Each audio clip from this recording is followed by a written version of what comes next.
Funes, el memorioso. Lo recuerdo. Yo no tengo derecho a pronunciar ese verbo sagrado. Solo un hombre en la tierra tuvo derecho, y ese hombre ha muerto. Con una oscura pasionaria en la mano, viéndola como nadie la ha visto, aunque la mirara desde el crepúsculo del día hasta el de la noche, toda una vida entera. Lo recuerdo, la cara taciturna y ahindiada y singularmente remota detrás del cigarrillo. Recuerdo, creo, sus manos afiladas de trenzado. Recuerdo cerca de esas manos un mate con las armas de la banda oriental. Recuerdo en la ventana de la casa una estera amarilla con un vago paisaje lacustre. Recuerdo claramente su voz, la voz pausada, resentida y nasal del orillero antiguo, sin los silbidos italianos de ahora. Más de 3 veces no lo vi, la última en 1887. Me parece muy feliz el proyecto de que todos aquellos que lo trataron escriban sobre él. Mi testimonio será acaso el más breve y sin duda el más pobre, pero no el menos imparcial del volumen que editarán ustedes. Mi deplorable condición de argentino me impedirá incurrir en el ditirambo, género obligatorio en el Uruguay cuando el tema es un uruguayo. Literato, cajetilla, porteño. Funes no dijo esas injuriosas palabras, pero de un modo suficiente me consta que yo representaba para él esas desaventuras. Pedro Leandro Ipuche ha escrito que Funes era un precursor de los superhombres, un Zaratustra cimarrón y vernáculo. No lo discuto, pero no hay que olvidar que era también un compadrito de Fray Bentos, con ciertas incurables limitaciones. Mi primer recuerdo de Funes es muy promiscuo. Lo veo en un atardecer de marzo o febrero del año 84. Mi padre, ese año, me había llevado a veranear a Fray Bentos. Yo volvía con mi primo Bernardo Oedo, de la estancia de San Francisco. Volvíamos cantando, a caballo, y esa no era la única circunstancia de mi felicidad. Después de un día bochornoso, una enorme tormenta color pizarra había escondido el cielo. La alentaba el viento del sur. Ya se enloquecían los árboles.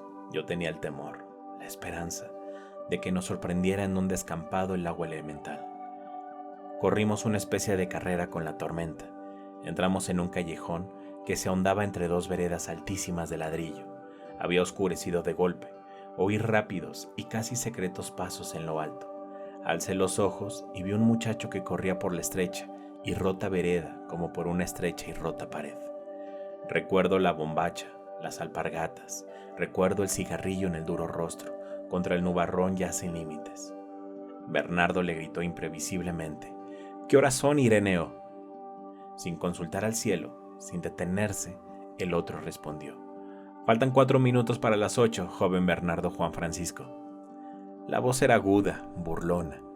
Yo soy tan distraído que el diálogo que acabo de referir no me hubiera llamado la atención si no lo hubiera recalcado mi primo, a quien estimulaban, creo, cierto orgullo local y el deseo de mostrarse indiferente a la réplica tripartita del otro.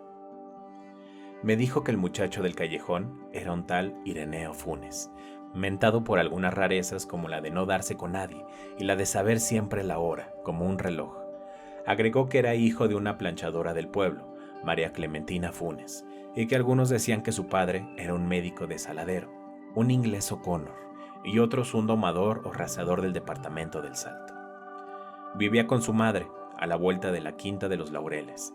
Los años 85 y 86 veraneamos en la ciudad de Montevideo. El 87 volví a Fray Bentos.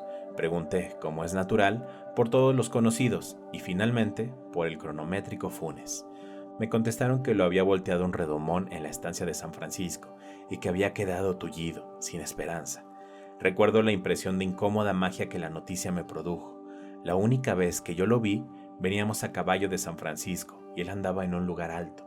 El hecho, en boca de mi primo Bernardo, tenía mucho de sueño elaborado con elementos anteriores. Me dijeron que no se movía del catre, puestos los ojos en la higuera del fondo o en una telaraña. En los atardeceres, permitía que lo sacaran a la ventana. Llevaba la soberbia hasta el punto de simular que era benéfico el golpe que lo había fulminado. 2 veces lo vi atrás de la reja, que burdamente recalcaba su condición de eterno prisionero. Una, inmóvil, con los ojos cerrados. Otra, inmóvil también, absorto en la contemplación de un oloroso gajo de santonina. No sin alguna vanagloria, yo había iniciado en aquel tiempo el estudio metódico de latín. Mi valija incluía el De Viris Illustribus de Lothmond, el Thesaurus de Kicherat, los comentarios de Julio César y un volumen impar de la Naturalis Historia de Plinio, que excedía, y sigue excediendo, mis módicas virtudes de latinista. Todo se propala en un pueblo chico. Ireneo, en su rancho de las orillas, no tardó en enterarse del arribo de esos libros anómalos. Me dirigió una carta florida y ceremoniosa, y en la que recordaba nuestro encuentro, desdichadamente fugaz, del día 7 de febrero del año 84. Ponderaba los gloriosos servicios que don Gregorio Aedo, mi tío, finado ese mismo año, había prestado a las dos patrias en la valerosa jornada de Ituzaingó, y me solicitaba el préstamo de cualquiera de los volúmenes, acompañado de un diccionario, para la buena inteligencia del texto original, porque todavía ignoro el latín. Prometía devolverlos en buen estado, casi inmediatamente. La letra era perfecta, muy perfilada, la ortografía del tipo que Andrés Bello preconizó, I por Y, F por G. Al principio, temí naturalmente una broma. Mis primos me aseguraron que no, que eran cosas de Ireneo. No supe si atribuir a su descaro, a ignorancia o a estupidez la idea de que el arduo latín no requería más instrumento que un diccionario. Para desengañarlo con plenitud, le mandé el Gradus ad Parnassum de Chicherat y la obra de Plinio. El 14 de febrero me telegrafiaron de Buenos Aires que volviera inmediatamente, porque mi padre no estaba nada bien. Dios me perdone, el prestigio de ser el destinatario de un telegrama urgente, el deseo de comunicar a todo Fray Bentos la contradicción entre la forma negativa de la noticia y el perentorio adverbio, la tentación de dramatizar mi dolor, fingiendo un viril estoicismo, tal vez me distrajeran de toda posibilidad de dolor. Al hacer la valija, noté que me faltaban el Gradus y el primer tomo de la Naturalis Historia. El Saturno zarpaba el día siguiente, por la mañana. Esa noche, después de cenar, me encaminé a casa de Funes. Me asombró que la noche fuera no menos pesada que el día. En el decente rancho, la madre de Funes me recibió. Me dijo que Ireneo estaba en la pieza del fondo y que no me extrañara encontrarla a oscuras, porque Ireneo sabía pasarse las horas muertas sin encender la vela. Atravesé el patio de baldosa, el corredorcito. Llegué al segundo patio. Había una parra. La oscuridad pudo parecerme total. Oí de pronto la alta y burlona voz de Ireneo. Esa voz hablaba en latín. Esa voz, que venía de la tiniebla, articulaba con moroso deleite un discurso, plegaria o incantación. Resonaron las sílabas romanas en el patio de tierra. Mi temor las creía indescifrables, interminables. Después, en el enorme diálogo de esa noche, supe que formaban el primer párrafo del capítulo 24 del libro vil de la Naturalis Historia. La materia de ese capítulo es la memoria. Las palabras últimas fueron ut nihil not isdem verbis rederetum auditum. Sin el menor cambio de voz, Ireneo me dijo que pasara. Estaba en el catre, fumando. Me parece que no le vi la cara hasta el alba. Creo rememorar el ascua momentánea del cigarrillo. La pieza olía vagamente a humedad. Me senté. Repetí la historia del telegrama y de la enfermedad de mi padre. Arribo ahora al más difícil punto de mi relato. Bueno es que ya lo sepa el lector, no tiene otro argumento que ese diálogo de hace ya medio siglo. No trataré de reproducir sus palabras, irrecuperables ahora. Prefiero resumir con veracidad las muchas cosas que me dijo Ireneo. El estilo indirecto es remoto y débil. Yo sé que sacrifico la eficacia de mi relato, que mis lectores se imaginen los entrecortados periodos que me abrumaron esa noche. Ireneo empezó por enumerar, en latín y español, los casos de memoria prodigiosa registrados por la Naturalis Historia. Ciro, rey de los persas, que sabía llamar por su nombre a todos los soldados de sus ejércitos. Mitrídates Eupator, que administraba la justicia en los 22 idiomas de su imperio. Simónides, inventor de la memotecnia. Metrodoro, que profesaba el arte de repetir con fidelidad lo escuchado una sola vez. Con evidente buena fe se maravilló de que tales casos maravillaran. Me dijo que antes de esa tarde lluviosa, en que lo volteó el azulejo, él había sido lo que son todos los cristianos: un ciego, un sordo, un abombado, un desmemoriado. Traté de recordarle su percepción exacta del tiempo, su memoria de nombres propios. No me hizo caso. 19 años había vivido como quien sueña, miraba sin ver, oía sin oír, se olvidaba de todo, de casi todo. Al caer, perdió el conocimiento. Cuando lo recobró, el presente era casi intolerable de tan rico y tan nítido, y también las memorias más antiguas y más triviales. Poco después averiguó que estaba tullido. El hecho apenas le interesó. Resonó, sintió que la inmovilidad era un precio mínimo. Ahora su percepción y su memoria eran infalibles. Nosotros, de un vistazo, percibimos 3 copas en una mesa. Funes, todos los vástagos y racimos y frutos que comprenden una parra. Sabía las formas de las nubes australes del amanecer del 30 de abril de 1882 y podía compararlas en el recuerdo con las vetas de un libro en pasta española que solo había mirado una vez y con las líneas de la espuma que un remo levantó en el río Negro, la víspera de la acción del Quebracho. Esos recuerdos no eran simples. Cada imagen visual estaba ligada a sensaciones musculares, térmicas, etc. Podía reconstruir todos los sueños, todos los entresueños. 2 o 3 veces había reconstruido un día entero. No había dudado nunca, pero cada reconstrucción había requerido un día entero. Me dijo, más recuerdos tengo yo solo que los que habrán tenido todos los hombres desde que el mundo es mundo. Y también, mis sueños son como la vigilia de ustedes. Y también, hacia el alba, mi memoria, Señor, es como vaciadero de basuras. Una circunferencia en un pizarrón, un triángulo rectángulo, un rombo, son formas que podemos intuir plenamente.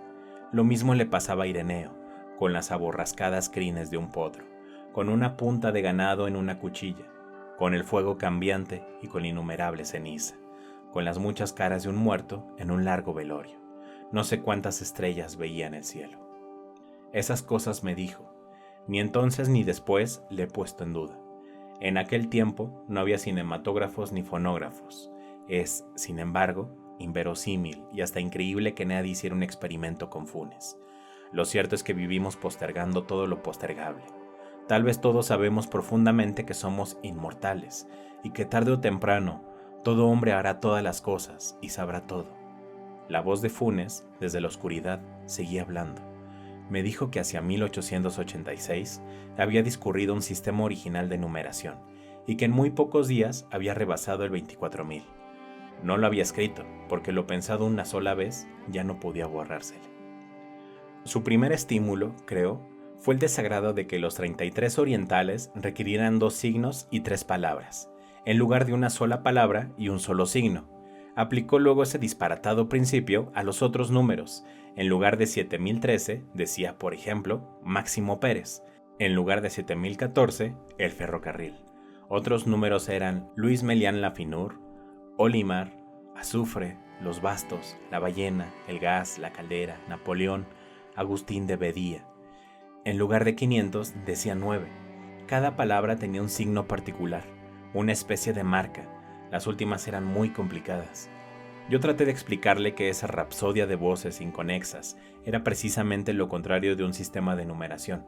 Le dije que decir 365 era decir 3 centenas, 6 decenas, 5 unidades. Análisis que no existe en los números, el negro Timoteo o manta de carne. Funes no me entendió o no quiso entenderme. Locke, en el siglo XVII, postuló y reprobó un idioma imposible en el que cada cosa individual, cada piedra, cada pájaro y cada rama tuviera un nombre propio.